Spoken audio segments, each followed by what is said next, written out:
Oh, I can't wait for you guys to evaluate my reading skills. Hello humans, and welcome to another episode of Gen X Gamer. That's right, the video game show that is not hosted by an annoying e-beggar. There is no Patreon, no super chats. That's right, we just talk about the games we love and how fun it is to hoard them, collect them.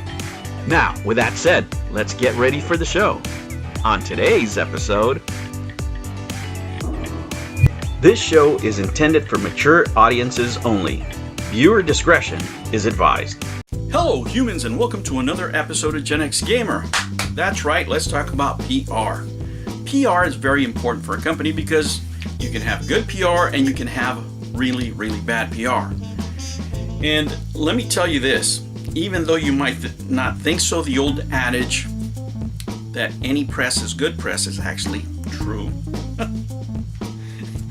And in this environment where you have people that talk about things that they really don't like a lot and think they're hurting a company in one way, they're actually helping it another. And it has to do pretty much with algorithms.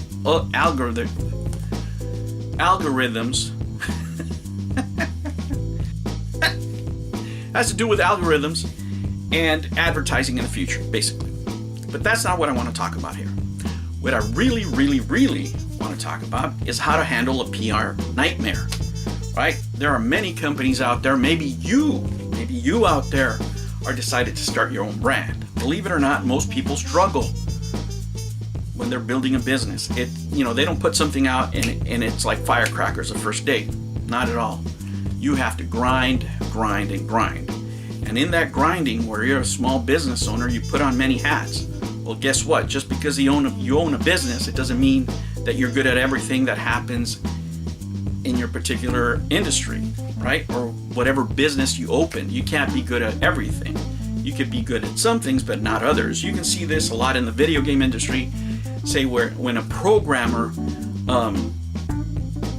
breaks off from a studio and decides to do his own thing, and they're not as good as they were with the studio. Example, Mighty Number 9, right? So you can see there's levels to anybody's talent, right? And you have to know when to say, this is not my bag, right? And of all the hats that you could wear as a business owner, there's a certain point in the size of a company where you do not want to be the face of the company, right? Especially in this modern era, everybody wants to be Steve Jobs, but you can't. And the reason they want to be that is because he would sit out there and talk, give these great talks, and everybody would admire him, so everybody was shooting to do that. But if you think about it, when he was talking, everything was already done, number one, and other people were working on that stuff. He wasn't doing the marketing himself or any of that. He just came in for the victory lap. So that's the only time you saw him, right? He wasn't in there battling trolls. He wasn't down in the trenches giving samples, this is how an iPhone works or anything like that. He came out with the iPhone once it was pretty much done and functional. Well, they still had some hiccups afterwards, but he really just came out for the presentation of the product after it was fully done. And when you make mistakes in PR, right, some are smaller mistakes, some are bigger. And you might say, well, this company here, X company, right, is too far gone. They're never going to fix their image. Guys, I want to tell you, let me pop that bubble for you, because we live in a world where money is king. And you don't even have to be that great at it, right? You don't even have to have any money to fix yourself. Sometimes all you have to do is grind, right? If this guy can come back from this and still make that cheddar with many people hating him, anything is possible in this crazy world, right? Anything is possible, because as they say, there's an idiot born every minute, right? So you might be, say, in the worst case situation, say as this gentleman was, but I just showed you there's proof, right, that you can pretty much come back from anything, not from everything, but from a lot of things that are common mistakes in the industry, especially when you're facing backlash in the internet. I'll give you a perfect example, and that is Volkswagen, right? Volkswagen had a PR nightmare, and they followed the standard procedures.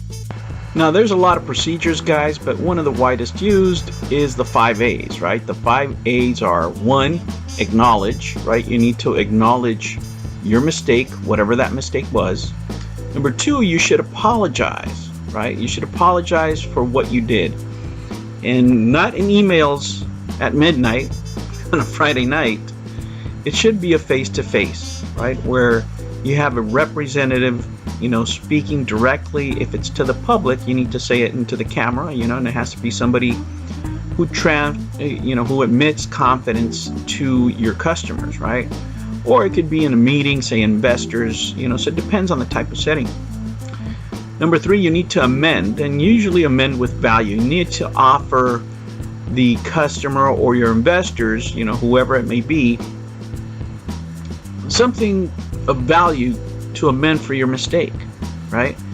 Let's say if you're selling video games, you may not want to give away music, right? You want to make your amends with something that is video game related to avoid, right? To avoid more bad press, right? Number 4, you need to assure your customers that, this is the last time that this is going to happen, right? And that you do what you say you're going to do, right? You need to rebuild that trust with your customers.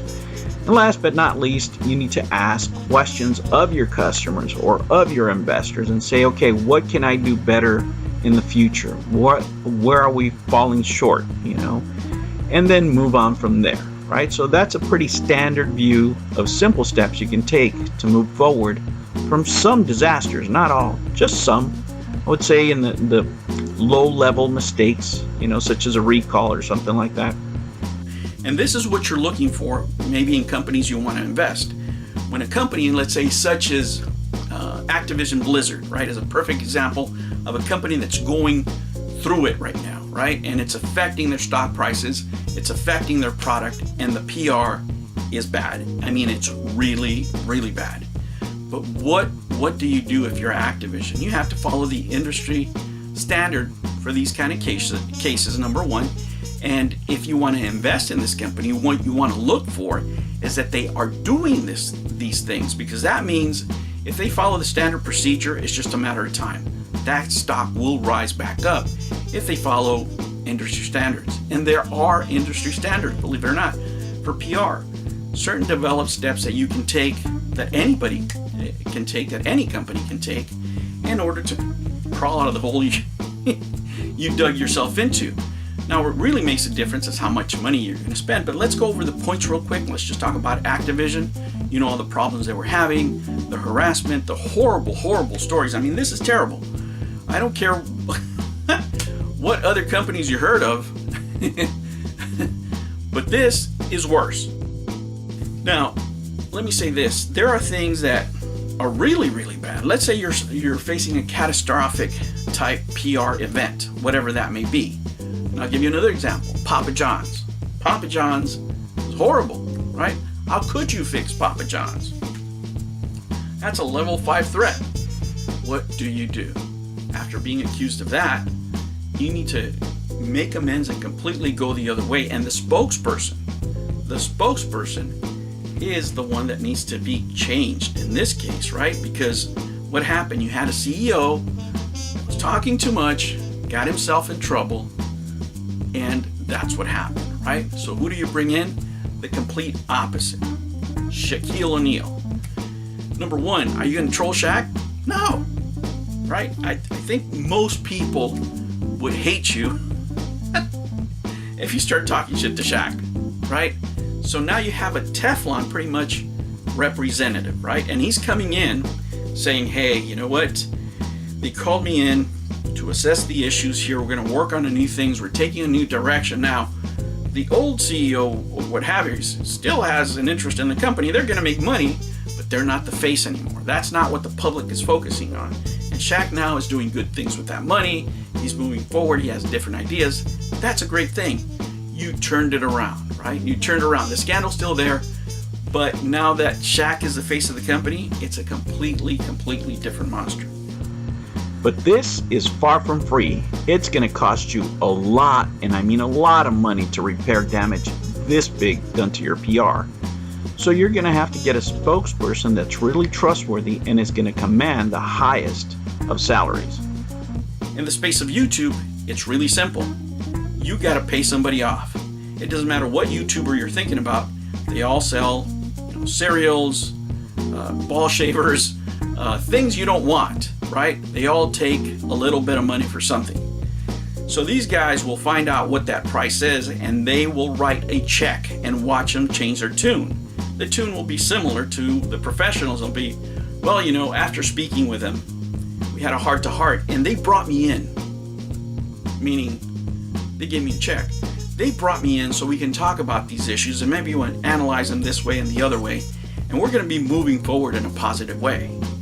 One of the biggest things that's come out, at least one of my favorite things that's come out, not that I have a lot of favorites, a lot of favorite things at this moment regarding the launch of this particular console, but what I do love is that we get to talk about business things, and different things that have to do with gaming. And let me put a hypothetical for you. Let's say, I think this has been one of the worst, right, as far as PR hits that Intellivision has taken, right? But it's being done here by a company that's pretty much on its last legs. I mean, Kotaku is pretty much a shit show for all intents and purposes, but, when it fits a narrative for certain people, they will use it, right? So, hypothetically, who would you hire, right? Who would you hire to fix this PR mess, right? Of course, you would have to say, okay, well, we have to take the CEO out of the equation because we're moving forward. But if you had to hire a team, right, a ragtag squad that was going to go out there and chill, that would actually take a check, right? Because believe me, a lot of people talk about integrity and all this stuff, but I mean, how much integrity can you have when you're selling cereal or face cream or ball shavers, for that matter, to gamers that want nothing to do with this shit, right? But it's part of the video so they can, move on ahead. But if there's enough zeros on a check, anything is possible, right? Anything is possible. Believe me. The free market, you'll see some very, very strange things. Some of the items that you're buying now, for example, right? Let's not mention companies, Nike, but they're having shoes made in places where you probably don't feel comfortable living. Let's just say that. But it doesn't stop anybody from purchasing those items. And with all that advertising money, it's funny how the news outlets don't cover it, right? So let me pose this question to you. Of all the YouTubers that have been critical, and I mean really critical, about Intellivision and their new console, who do you think would take a check and change his tune, right? Who do you think? There's several choices out there. Ah, man, I know who I'm thinking about, but I'll let you guys say it in the comments. Have a good one. Take care.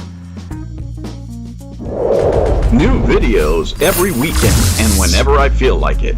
Oh yeah, almost forgot. Ring that bell.